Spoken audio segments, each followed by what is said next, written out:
හරක් කටාගෙන් කෝටි 12කට අධික මුදලක් ලබාගත් චරිත් අබේසිංහ හා රකිත රාජපක්ෂ ජූලි 3 වනදා දක්වා රක්ෂිත බන්ධනාගාරගත කෙරුණා.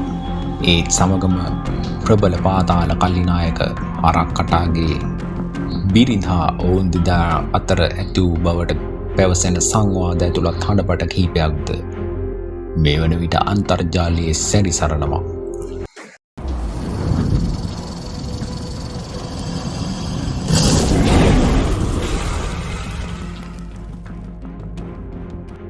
හරක් කටාගෙන් අල්ලස් ගත්තේ පවසන සිද්ධියකට අදාළව කෙරෙන විමර්ශනයක් සඳහා සැකපිට හිටපු අධිකරණ ඇමති විජේදාස රාජපක්ෂ මහතාගේ පුත්‍ර රකිත රාජපක්ෂ දේශපාලඥයෙකු වුණ චරිත් අබේසිංහ අල්ලස් කොමිසමෙන් අද අත්අඩංගුවට ගත්තා.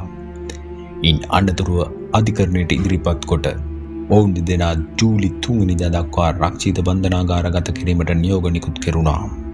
මොවුන් දෙදෙනා අත්අඩංගුවට ගත්තේ හොරණ හා රාජගිරිය යන ප්‍රදේශවලදී බවයි පැවසෙන්නේ. රැඳවුම් බාරයේ සිටි නදුන් චින්තක හෙවත් හරක් කටා රිබන් කරවීමට යයි පවසමින් ලක්ෂ 1200කට ආසන්න මුදලක් ලබා ගැනීම පිළිබඳවයි ඔවුන් දෙදෙනා අත්අඩංගුවට පත් වූයේ. එසේම නදුන් චින්තක හෙවත් හරක් කටාගේ බිරිඳ රකිත රාජපක්ෂ හා චරිත් අබේසිංහ සමග අදාළ ගනුදෙනු පිළිබඳව කතා කරනු ලබන හඬපට කීපයක්ද මේ වන විට අන්තර්ජාලයේ සැරිසරනවා. එහිදී ලක්ෂ 5000කට ඔවුන් ගනුදෙනුවක් කතා කරන අතරේ ලක්ෂ 2000කට අඩුකොට අවසානයේ ලක්ෂ 1200ක් ඔවුන්ට ලබා දී ඇති බවයි පැවසෙන්නේ.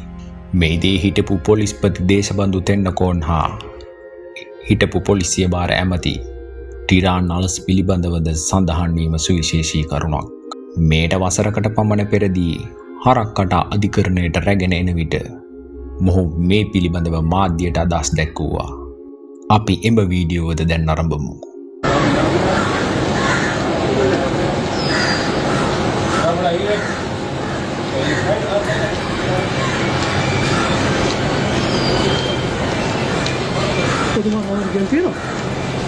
කියන්න දේවල් ගොඩක් තියෙන එනකොට කියන්න.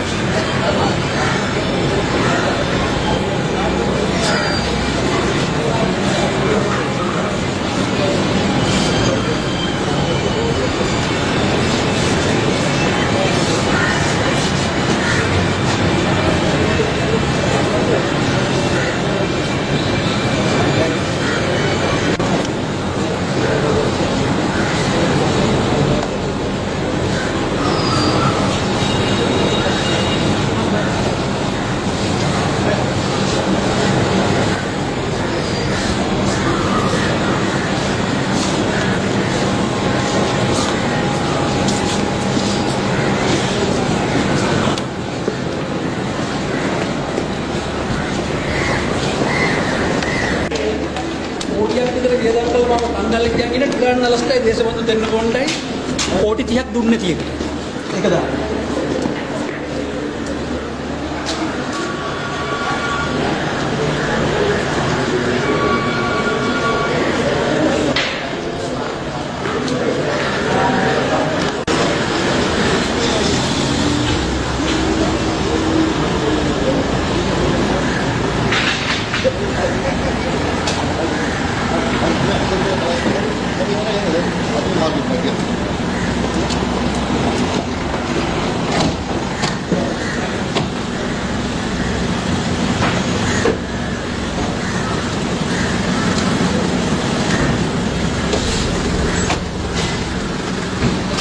මාසෙට කෝටි 30ක් වියදම් කරනවා මට තංගල්ලේ තියන්න. දේශබන්දු කියන්නේ